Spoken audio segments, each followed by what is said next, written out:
Cutting it out, Chautauqua very late. It's English a half length in front. Can he do it? Chautauqua, he's flying. Yes, there's history. Hugh Bowman just sitting there like a department store mannequin, hasn't touched the mare, and off she goes. Prized Icon going home in a second, and Librun's making ground, but nudge, nudge, wink, wink, away she goes, the champ, and this is an Australian record of 16 Group 1s. Good morning, punters. Welcome to Big Red and the Silver Fox. Today we'll be covering the Coolmore Classic and the Ajax. I'm Jake Fleming. I'll be your form analyst, and I'm joined by my good friend. I've prepared an intro for him, so I'll say it before he chimes in. He's a former jockey who had over 8,000 rides and nearly 1,000 winners. He tasted Group 1 glory in the Brisbane Cup on Art Success in 2006. He won an Ipswich Cup on Enna Gold, but he's best remembered for the 2005 meeting when he won all three feature races: the Gay Waterhouse Classic on Eau Chocolat, the Eyeliner on Nasuno, and the Cup on Forest Gym. The Silver Fox himself, Tony Patillo. Hello, mate. How are you? Mate, you've done your homework. Good to see. Good to see. Best remembered for Forest Gym. That's the first Ipswich Cup. That was probably one of the biggest days in racing. Yeah. It was awesome day. But can't make money on memories, mate. They don't pay. So here we are. We're looking for winners week in, week out, and trying to help punters.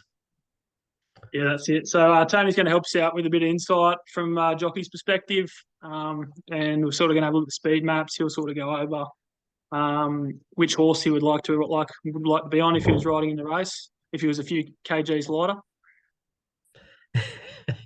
Phew, you've been a little bit kind. My head used to fit about 4 heads through the camera angle, and now I need 4 camera angles to get 1 head.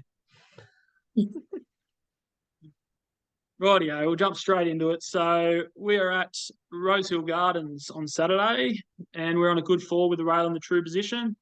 When I had a look at the stats for the rail in this position, plays pretty fair. The only tendency I sort of see is in those sprinting races sometimes with the rail back in the true, they can tend to be leaderish, but it's sort of going to be a wait and see. Like with the first few races, we can sort of have a look, see what that pattern's doing, and that should help us out leading into later on in the day. So we'll bring up the first race we're going to look at, which is the Coolmore. We'll just get this market up. So at the top of our markets, we have Enavisto at $5.50, Hope in Your Heart $7.50, Ruthless Dame $7.50, Hinged $8, Espinoa $8.50. They've decided to stay in Sydney and not go to Melbourne. 13 Yearning $10. She's a Belter 11s, Terang 17s, Expat 20s. Mustang Valley 20s, Mirror Vision 26s, Purple Pay 31s, Pride of Jenny 34s, Larkspur Run 41s, Times Square 51s, and More Profits 81s. So that's our speed. That's our not a speed map. That's our market for the race. Very wide open affair. Very wide open affair. Rightly so. A whole bunch of angry mares and fillies having a crack at each other. Always a great race. Yeah, there will be a couple of jockeys could make the right and wrong decisions here. A couple of them better chances drawn out wide. So it's show us the speed map and tell us what you've got. Rightio, so here's our speed map. So this is the speed map that's put together by Punting Form, but we're going to sort of dissect it and sort of think what we think about the race. What were your thoughts, Tony? Yeah, I very much agree with the first two, Hinged and Expat. I see them going forward. The tough Melbourne mare, Anna Vista, I can sort of see her getting a little bit further forward than that third row, but I can't see her getting across them. I don't think they're going to give her a nice soft run out in front. So yeah, I can sort of see her sitting up 3 wide, first in the 3 wide line. Yeah. Yeah, I sort of thought originally, going off its last run, they would try and give it a kick in the ribs at the start and try and push across. But there's just so much speed drawn inside. Yeah. Who was the runner that you thought would get a good run on the map? Look, I think that them sort of three, four horses putting that little bit of pressure on early, it'll open up a whole midfield, and any sort of Larkspur run, it does drop into at least get a trail, and its third up run last time in I thought was very creditable. I think it'll race very well. Yeah, we are definitely looking for that track bias to play in our favour, but the speed's going to be hard. It just makes it very, very hard for them sort of sitting up there because they're going to be battling each other. Does create a nice sort of chance for Hope in Your Heart, Ruthless Dame and Yearning to get home over the top of them. Yeah, I tend to agree. I reckon they're just going to go hell for leather, and it'll set it up for someone that's going to be either just behind the speed, peeling off their heels, or someone rattling home like your Yearnings and Hope in Your Hearts and She's a Belters. Hey, it's good like these sort of things. Jockeys are more than well aware of speed maps now. Everybody's got them, and I'm not. Yeah, we're talking to people that punt every Saturday. We're not talking to your beginners or any of that. So what I look for in a situation like this is a horse that can actually look for that run midfield or like just do something against what they normally do and overcome and be strong enough to get home still over the top of them. Larkspur run fits right into that category. It can go forward, it can go back. If that hole opens up a little bit further back, well, it can just drop straight back into that. So, and it'll still get home nice. I think it's just about ready to put its best foot Rightio, we get a forward. few runners here in this replay going into this start. This is their last start effort. We've got Mustang Valley, Hope in Your Heart, Yearning, Larkspur Run. What do you think of the runs here, Tony? She's as tough as they come. Open Your Heart. She's just stepped up, kept improving. She did get the favours this day. I believe she got the favours. Had to present too early on Larkspur Run. Second up record's not real good, and it just dragged Hope in Your Heart into the race nice. Yeah, I really like the run of Yearning in by Hope in Your Heart here. You can see it's getting held up here this last little bit. The sixth quickest last 200 of the day, and it was held up for that last 50 to 100 meters, which is it's pretty crazy to run that fast when you're held up for most of the straight.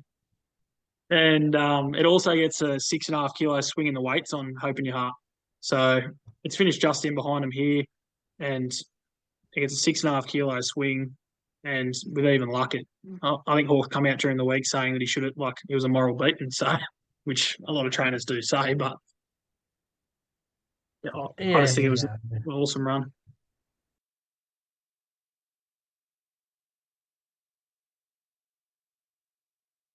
Everybody seems to think that they are a good thing beat.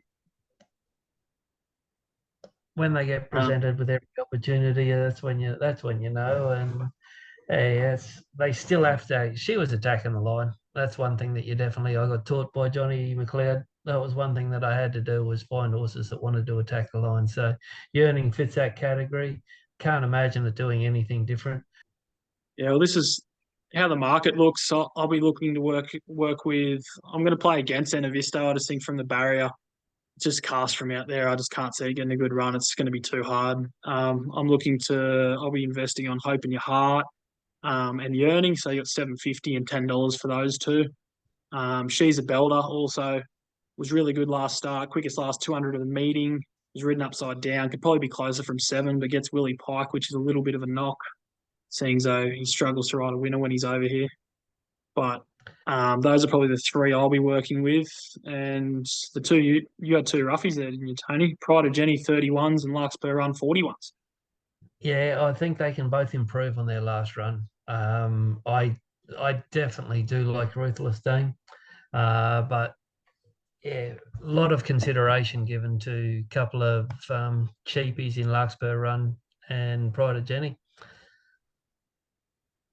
Right, our next race we'll have a look at is the Ajax. So here's the market for the Ajax. Our favourites, we've got Waterford, Sabark, $5, Session, $6, Bandersnatch, $7.50, Riadini 10s, Diamil 950, Cepheus 15s, Boris D'Argent 20s, Wellwall 31s, Caesar's Palace 35s, Superium 61s, Lorimier 91s. Rightio, here's the speed map for the Ajax. So what were your thoughts here, Tony? Riadini, they're just going to have to press. So he races better when he's up there. Got a little bit of open air in his face. One horse that I've just found it interesting that James McDonald chose to ride Diamil over a few others in the race. I think he would have had his choice. He went with Diamil. It will get a couple of favours with the speed of the race. I think he can press it and go a little bit further forward than where he has that, and I can see him sort of falling into that vacuum that the four on paces create. So he could get a very, very nice run. Yeah. Yeah, I agree. I think Sabak's probably in behind him here. I don't think Sabak's going to be taking him on for the front. They'll be pretty happy to take the sit on that, I think. There is some early money for that Diamil too, 12s into 850, so some nice market support there. J-Mac hasn't been going too good with the market support lately, but he can bounce back and kill you when you're not on him. Yeah, I think the early market support's always just a lot of J-Mac followers. He warrants it. He rides good. Makes a lot of good decisions, and that's basically all you ever look for in a jockey. They're all going to make bad ones. Every one of us has made a bad decision, but he doesn't make too many of them. He makes a hell of a lot Here's a more good replay of ones a than he few of their does bad last ones. starts. We have Riadini in the light blue. We have Bandersnatch in the light blue, the black cap, and Sabak just back there in the orange. I was on the lead of this day, so I was pretty happy to get the chocolates with Think About It, but I thought Sabak's run was pretty good first up from a spell. Didn't really expect it to do much fresh, but this was a nice run, just finishing off down the outside here in the orange and black. The quickest last 200 of the race and the fourth quickest of the whole day. Second up last prep was second to Ellsberg, and 1,300 up to 1,500 is just going to be a big tick for this horse. So I really like it building off that run. Yeah. Any thoughts on that race? Yeah. Not a second up punter. Most horses that they're second up, doesn't matter who trains them. I'm just not a big fan of them. It will get a decent run and it'll be attacking the line, but I think there's another day for it. I'm going to stay with my original decisions and go with Ascension. I think it will get a good run from the 5. W Pike up to ride, and Diamil's my knockout horse if it gets a nice spot in behind that vacuum of speed. Yeah, I was looking to play Sabak and Cepheus at a price. Cepheus coming down from 2 runs at Queensland, was competitive down here last prep, and just been going around over unsuitable distance under there up at Queensland, flashing home. It just looks like it's looking for the trip, and it's found a pretty, I'd say, below standard Group 2 to be competitive down here. And I think if it's with a different stable, it'd probably shorter in the market than 16 to 1. So I think it's a good probability. Nash to ride, decent barrier. It gets a decent run. It'll be fighting out the finish. Rightio, well, that's it for those 2 races. We're going to have a Big Red and the Silver Fox quaddie for the Saturday, so we'll chuck in a few runners. Who do you want to have in the first leg, Tony? I'm going to go with the 2 imports, King Frankel and Protagonist. I like them. I think they're the horses that can step up. Yep. And I'm with Sunshine Rising, and we'll get a few roughies in there for us. Explosive Jack at 23s and Stockman at 26s for our first leg. For our second leg, I mainly wanted to have the 3 in that I liked, which is Hope in Your Heart, Yearning, and She's a Belter. What about you, mate? I only need to put 2 in there. Ruthless Dame, Larkspur Run. Didn't want to have Pride of Jenny in there. I'm going to leave Pride of Jenny out. My favourite 2 in the race are Ruthless Dame, Larkspur Run. Yeah, rightio. We'll go with those ones. Race 3. Just the 2 for me here. I like Sabak and Cepheus. What about you? Yeah, I've only got the 2. I've got Diamil and Ascension. Yep, so we'll go those 4 in that leg. And in the lucky last, I liked the 3 at a big price, 19 to 1, Kabosh and Major Beal. Yeah, nice. I'm tipping One Glass Bay. I only need the one in that. I think it's one of the better bets of the day. Wineglass Bay in the last. We might throw stroke of luck in there. We'll get we'll get 4 runners in the last. And that'll do us for the quaddie. Sounds bloody good to me, mate. I'll see you in the collect line.